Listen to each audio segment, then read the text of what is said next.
Coucou tout le monde, j'espère que vous allez bien. Je suis ravie de vous retrouver aujourd'hui pour une nouvelle vidéo. Alors je n'ai pas l'habitude de sortir de vidéos le dimanche, donc c'est assez spécial. Hier c'était mon anniversaire et j'ai officiellement 50 ans et j'avais envie de partager avec vous quelque chose. En fait j'ai reçu un cadeau qui m'a assez... je suis un peu confuse en fait.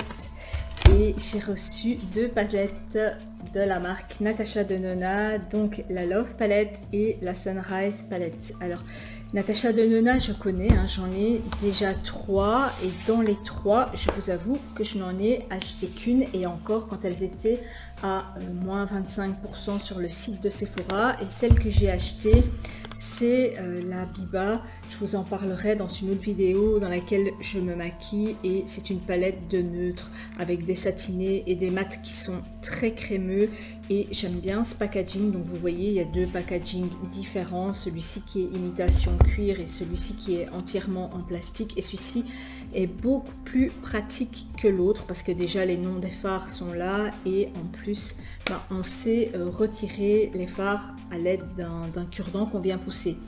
Alors c'est une lame à double tranchant le fait de pouvoir les retirer parce que bon c'est bien, moi je les ai retirés une fois pour les nettoyer, enfin pour nettoyer la palette parce que ça les contours se marquent avec les fards et en rangeant ma palette un soir je l'ai laissé tomber et tous les fards se sont retirés de la palette et celui-ci et celui-ci était carrément explosé par terre en 1000 morceaux.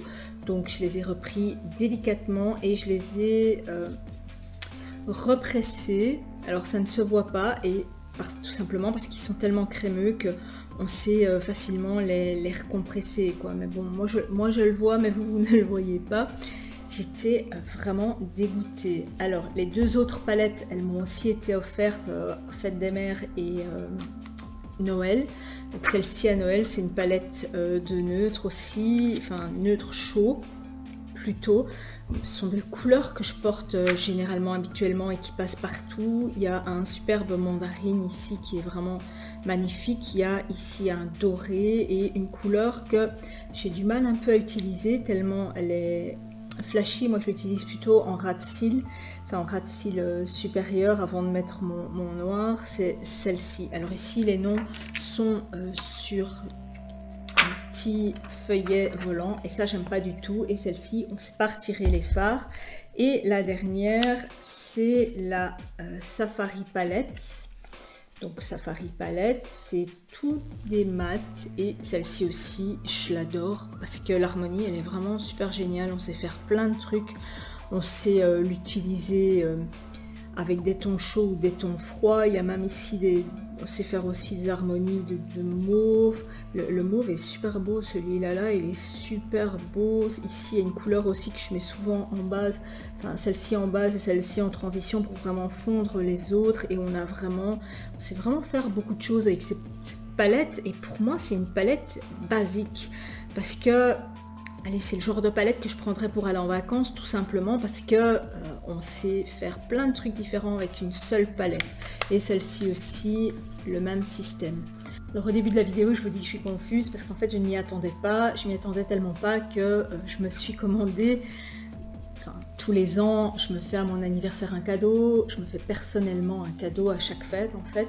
Et je me suis commandé une palette de chez Morphe avec des pinceaux, donc une palette de neutre dans les tons marron et deux palettes de la marque Beauty Bay parce que j'en entends beaucoup de bien et ça je vous les montrerai mercredi. Morphe j'ai toujours pas reçu, mais les palettes Beauty Bay je les ai reçues cette semaine, donc je vous ai déjà fait la vidéo que je vous mets pour mercredi.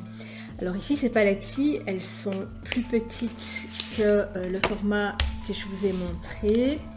Elles sont donc dans les grandes palettes, ce sont des fards de plus de 2 grammes alors qu'ici on est sur du 1,2 g je pense. Donc on voit ici que les fards sont quand même plus petits, mais aussi ce qui n'est pas négligeable, c'est le prix de cette palette Ici, le prix plein, c'est 69 € et ici, on est sur du 113 voire 130 € suivant l'endroit où on l'achète. Franchement, je trouve ça vraiment excessif pour des fards. Alors même celle-ci, si j'avais dû l'acheter, je l'aurais acheté à moins 25% minimum parce que je trouve quand même que c'est cher pour des fards, même si ils sont d'une qualité, moi j'adore vraiment parce qu'ils sont faciles à travailler, et quand j'ai vraiment pas le temps de commencer à travailler des fards un peu plus longtemps, ben, je prends les Natasha Denona parce qu'ils se blendent vraiment vite et facilement aussi.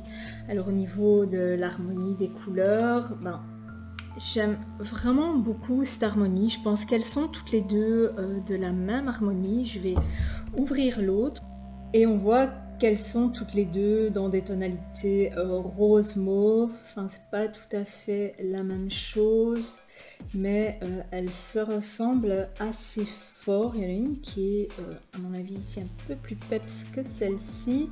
Et j'aime vraiment beaucoup. Alors quand je vois ça, j'avais envie d'acheter la ultraviolet d'Urban Decay.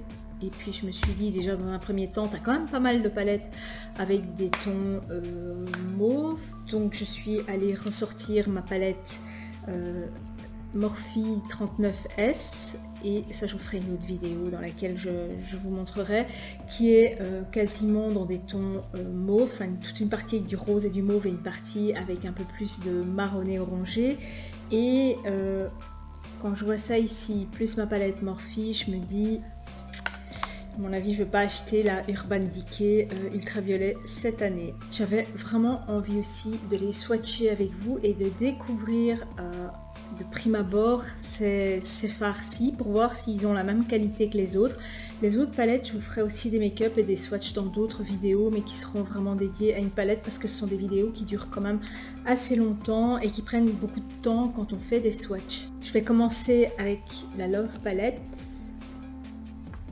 Pour commencer, j'ai swatché les deux premières lignes sur mon avant-bras. Donc ici, on a un fard, c'est le tout premier fard qui est vraiment très clair, qui sert vraiment à venir poudrer la paupière. On a deux fards métalliques qui sont juste magnifiques, qui sont comme du beurre, et les mat qui sont assez soutenus et qui sont aussi d'une texture velours, qui sont d'une texture vraiment très lisse. D'ailleurs, le doigt s'enfonce un peu dedans, c'est super agréable. Et ensuite, ici, on a la deuxième ligne, donc qui commence au rouge jusqu'au gris métallique, avec un superbe mauve ici, qui est légèrement duochrome et qui est juste magnifique. C'est un mauve un peu pourpre, mais qui est, il est vraiment super beau aussi. Ici, les swatchs de la dernière ligne avec un superbe vieux rose, même deux superbes vieux roses, un rose un peu plus froid ici, un superbe mauve. Il est plus bleu à la caméra que ce qu'il n'est en réalité, je le trouve plus mauve en vrai. Et ici, un métallique qui est un bordeaux, un bordeaux qui tire un peu dans le prune, qui est aussi super beau. Alors au niveau des swatchs, je sais pas ce que vous en pensez, mais moi je trouve les fards vraiment super beaux, l'harmonie super belle, et j'adore ces vieux roses. Cette touche de mauve aussi, j'aime beaucoup.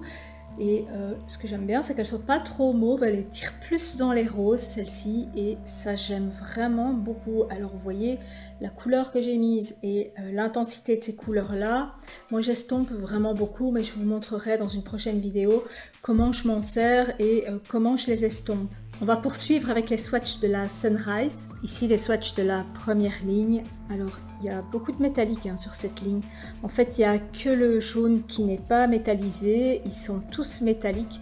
Donc, à mon avis, je m'en servirai, comme je vous ai montré sur la palette Fierce, je pense, de Révolution Makeup, où quand ce sont des métalliques comme ça, je les travaille en partant de la base et je viens les estomper sur le reste de la paupière, mais je vous montrerai ça aussi parce que quand ils sont métalliques et fort soutenus, c'est généralement ce que je fais. Alors ils sont toujours aussi crémeux et on a les doigts qui rentrent là-dedans comme dans du beurre. D'ailleurs regardez, le simple fait d'entrer les doigts dedans, de mettre son doigt dedans, ça fait carrément le renfoncement du doigt tellement ils sont crémeux. Les swatchs de la deuxième ligne ici, avec le premier c'est un mauve duochrome mauve rose. Ensuite on a un magenta, c'est du pur magenta mat, super moelleux, super intense. Ensuite on a c'est un orangé pêche,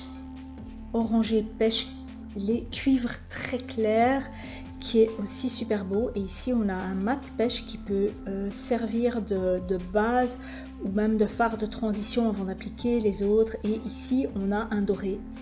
Alors je voulais vous montrer un doré froid par rapport à ma peau. Il a l'air limite nacré à côté de ma peau, alors que c'est vraiment un doré. Mais bon, ma peau elle est, j'ai un sous-ton olive, hein, donc le doré là est un peu plus froid sur ma peau. Il sera peut-être un peu plus doré sur une peau qui n'est pas mate.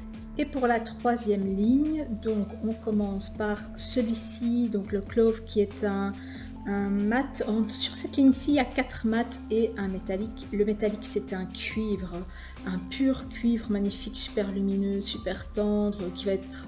Allez, quand on est bien bronzé, enfin ici je suis un peu blafarde, là je suis fatiguée avec la fête d'hier, donc j'ai une tête pas possible, mais quand on est bien bronzé, on met ça, on l'estompe un tout petit peu sur le coin et c'est juste magnifique. Et ici on a 4 mats, ici on a un mat, donc c'est un mauve pourpre, ici on a ce qu'on appelle en aquarelle typiquement un jaune indien. Et j'adore trop. Par contre, qu'est-ce qu'il est pigmenté, c'est une couleur un peu safran. Ici on a encore un mat qui est donc le Jasper, c'est un, vous le voyez, un peu plus rouge, il est un peu plus brun, c'est à mon avis ce qu'on appelle terre de Mars, c'est un terre rouge, c'est un brun rouge, c'est un terre rouge, c'est même pas un cuivre, parce que le cuivre il va plus aller dans les bruns, alors qu'ici c'est vraiment un orangé rouge brique, un terre de Mars. Et ici on a une couleur, donc le Morning, qui est une couleur beige légèrement dorée mat, qui va super bien aller aussi pour une couleur de transition. Ça, en fait, là-dedans on a vraiment 2 couleurs de transition, hein. On avait donc juste avant le doré, celui-ci qui peut servir de transition, et celui-ci aussi. Et vous voyez, l'harmonie est vraiment super belle aussi. Il y en a qu'un qui, à mon avis, j'aurais un peu plus de mal à mettre, c'est celui-ci, parce qu'il est fort froid, surtout par rapport à l'autre. Sauf si je l'estompe assez avant de mettre une autre couleur dessus, genre ce terre de Mars ici, ça sera super joli. Maintenant, si vous me demandez laquelle je préfère entre les deux, laquelle j'aurais choisi si j'avais dû en acheter une dans les deux, ça aurait été vraiment un gros dilemme. Elles sont à la fois pareilles et différentes. Celle-ci, c'est vraiment un mélange de tons chauds et de tons froids. Les mauves ne sont pas les mêmes que dans celle-ci. Celle-ci, les tons sont plus froids, il y a plus de bleu dans celle-ci, il y a plus de jaune dans celle-ci. Je ne sais franchement pas. Je sais vraiment pas laquelle des deux j'aurais choisi. Vous auriez choisi laquelle dans les deux? Laquelle est-ce que vous préférez dans les deux? Alors il y a une théorie qui dit que quand on a le teint mat et doré, il vaut mieux choisir les tons chauds. Donc selon la théorie, j'aurais dû choisir celle-ci, mais moi je suis pas du tout d'accord avec cette théorie, parce qu'il m'arrive très souvent, enfin vous me voyez quand même mettre des tons froids, des oranges plus froids, des mauves plus froids. Je maquille aussi avec ce genre de palette, même si ce que vous voyez à la caméra est beaucoup plus clair que la réalité. Donc ici c'est vrai que je suis franchement blafarde, parce que c'est un lendemain de veille, hein, un lendemain de veille où on a fait la fête, on n'a pas le teint frais. Mais entre nous, ton chaud, ton froid, faites vraiment ce qui vous plaît. Alors en parlant de ce qui me plairait chez Natasha Denona, ce serait de pouvoir faire des palettes, de pouvoir avoir ce genre de palette, de pouvoir choisir son format déjà, si on veut un grand format ou un petit format, et de pouvoir mettre les fards qu'on veut dedans, les acheter à la pièce et venir agencer sa palette comme on veut, si on veut que des mats, que des irisés, si on veut faire un mélange avec... des tonalités différentes, ou même avoir des camailleux, je trouve que ce serait bien quand même, comme en aquarelle, hein. Je vais vous montrer une de mes palettes aquarelle. Et en aquarelle, on achète ces palettes vides et on vient remplir avec ce qu'on veut. Et je trouve que ce serait bien, et on a le choix parmi parfois 300 couleurs, hein, donc ce serait bien de pouvoir avoir ce choix, pouvoir faire ce choix. Et ça justifierait peut-être un peu plus le prix. Alors je pense que c'est Make Up Geek qui fait ça. Mais moi en Belgique, j'ai jamais réussi encore à commander chez eux et je trouve le concept vraiment bien de pouvoir faire ces palettes. Alors je pense que chez Kiko aussi il y a moyen, ils vendent des palettes sans rien, on peut venir mettre 3 fards, mais je pense que entre 15 et 20 c'est bien pour avoir une palette complète et pour vraiment avoir qu'une seule palette dans laquelle on regroupe tout, quoi. Ça serait vraiment génial. Voilà, j'espère que ce concept dans lequel je vous montre les swatchs vous plaît, parce que c'est pas toujours évident à trouver. Il y a beaucoup de gens qui mettent des bases, qui se maquillent d'abord le bras avant d'en mettre, qui mettent une base qui fait vraiment ressortir la couleur et vous avez l'impression que c'est fort intense. Ici, franchement pas, moi c'est ma couleur de peau naturelle, donc j'ai une peau dorée, je mets pas de base avant, donc c'est vraiment les fards tels qu'ils sont sur la palette, il n'y a pas de trucage, il y a juste que j'ai ma ring light, donc ils sont parfois un peu plus clairs au niveau de la couleur, mais pas au niveau de l'intensité, et j'essaye d'être le plus objectif possible. Alors si vous avez du Natasha Denona, dites-moi ce que vous en pensez au niveau de la texture, si vous trouvez vraiment que c'est différent des autres fards. Moi je les trouve vraiment différents, mais j'aimerais savoir si vous aussi vous percevez cette différence de texture et ces différences aussi au niveau des couleurs et des blends de couleurs. Et si vous n'en avez pas, dites-moi aussi si vous êtes tenté d'en acheter, parce que c'est une marque quand même assez prestigieuse. Moi c'est une marque qui me plaît plus que du Anastasia Beverly Hills ou du... Enfin bien que les nouvelles Norvina elles ont l'air pas mal, les carrés, mais je suis pas trop tentée. Je suis plus tentée d'aller vers par exemple maintenant j'étais tentée d'aller vers la Urban Decay ultraviolette, ou il y en a aussi une mauve, il y a la lila de chez Natasha Denona, mais qui est déjà d'une ancienne collection, qui a l'air aussi très pigmentée. Mais dites-moi si vous aussi ça vous tente les palettes Natasha Denona. Je suis curieuse de voir si vous trouvez que la différence de qualité justifie la différence de prix, justement, parce que moi je trouve que c'est trop cher, quoi. Même si j'en ai, j'aime bien les recevoir en cadeau, mais je trouve franchement que c'est cher pour des fards à paupières. Voilà, bah dites-moi ce que vous en pensez. Voilà, je vous dis à très bientôt pour une prochaine vidéo. Ciao!